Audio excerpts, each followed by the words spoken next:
Hi YouTube, this is one of a series of videos looking at the documentary A Funny Thing Happened on the Way to the Moon, produced by Bart Sibrel.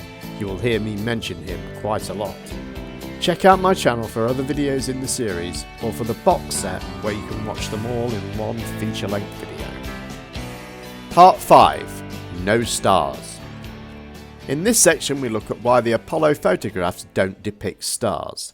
As usual, I will highlight a list of claims and then address each in turn. And what about stars? On the moon, with no atmosphere, they must have been quite a sight to behold. Yet there is seldom any mention of them, if ever, by any of the astronauts on any of the missions. Undoubtedly, creating a mural with all the constellations properly placed in the sky would have been virtually impossible to create accurately, much less realistically. A competent amateur astronomer would have been able to call attention to the slightest error in measurement. The answer? Not to talk about the stars. Ever.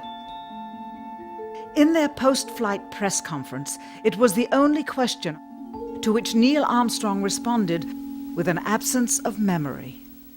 When you looked up at the sky, could you actually see the stars and the solar corona in spite of the glare?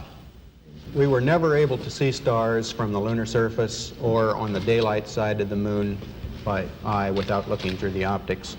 I don't recall during the period of time that we were photographing the solar corona what stars we could see. I don't remember seeing any. Years later, though, Michael Collins would remember seeing the elusive stars and wrote about them in Expeditions to the Moon. It seems his memory improved the older he got. Why don't stars appear in any of the photographs? Simply because the proper, mostly closed exposure setting for the camera's iris, set that way to compensate for the bright sunlight on the moon's surface, completely diminished the faintness of relatively distant specks of diminutive light. This answer is true. It does not, however, explain why they never took any pictures of the stars by themselves, with an exposure setting perfect for them. While they took 3 automobiles to the moon, they never took a photographic telescope. Had they done so, they would have been able to see farther into the universe than had ever before been realized. If they had taken a telescope and were not actually on the moon, they would have had to concoct undiscovered galaxies that might one day prove to be non-existent.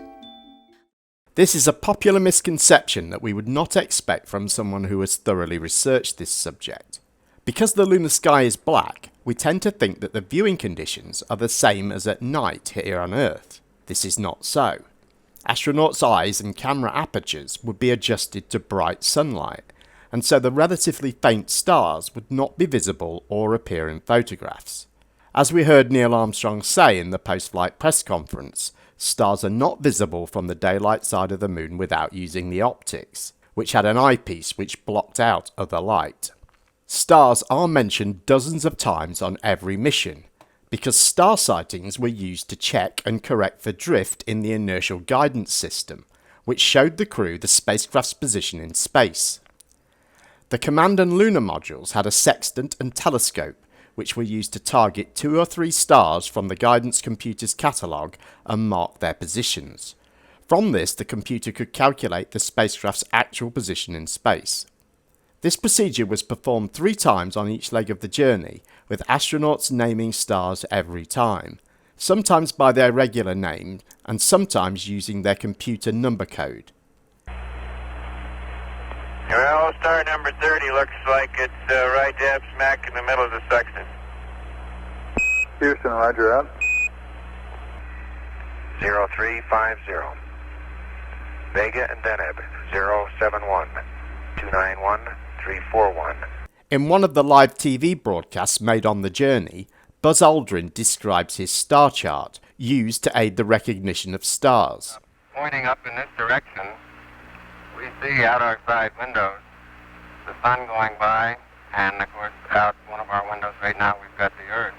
Now right behind my window, of course we have the sun, because the sun is illuminating the star chart that we see. This line represents the ecliptic plane, and these lines, vertical lines, represent our reference system that the spacecraft is using at this time.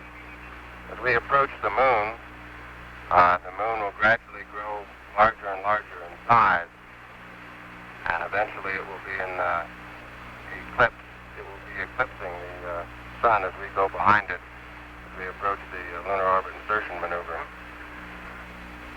When the sun is eclipsed, as Buzz is describing, the stars become visible. Neil Armstrong described this on day 4 of the mission here. Houston, that's been a real change for us. Now we're able to see stars again and recognize constellations for the first time on the trip. The sky is full of stars, just like the night side of Earth. But all the way here, we've only been able to see stars occasionally and perhaps through the binocular, but not recognize any star patterns. I guess it's turned into night up there, really, hasn't it? As the sun became occluded by the moon, the Apollo 11 crew photographed it. They took 44 exposures. Here are a few. This is what Patrick Moore is referring to when he asks this question at the press conference. When you looked up at the sky, could you actually see the stars and the solar corona in spite of the glare? Patrick Moore is not asking if they could see stars. He is asking if they saw stars in the solar corona, a question specifically about the time when the sun was eclipsed. Neil Armstrong said he didn't recall what stars were seen. Michael Collins said he didn't see any. Again, he is referring to the time when they were observing the solar corona. This does not contradict what he said in Expeditions to the Moon, which, like the description we heard from Neil Armstrong, was an account of day 4 of the mission, when the moon eclipsed the sun. He said, "To add to the dramatic effect, we can see stars again. We are in the shadow of the moon now, and the elusive stars have reappeared." In astronomical terms, there is little difference between the positions of stars when viewed from the moon and the Earth. As we have just seen, stars were used for navigation, so their exact positions at every point in the journey had to be known. We have had accurate planetaria for decades and accurate star maps for centuries. There is no reason at all that accurate stars couldn't have been added to an image if deception was the goal. This is incorrect. Apollo 16 carried the far ultraviolet camera spectroscope, specifically for this purpose. It was set up to take pictures in the ultraviolet part of the spectrum. Here are some of the images it recorded.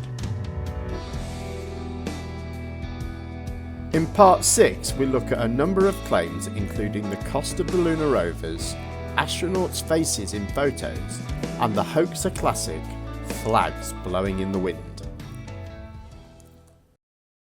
Thanks for watching. Please rate, comment and subscribe.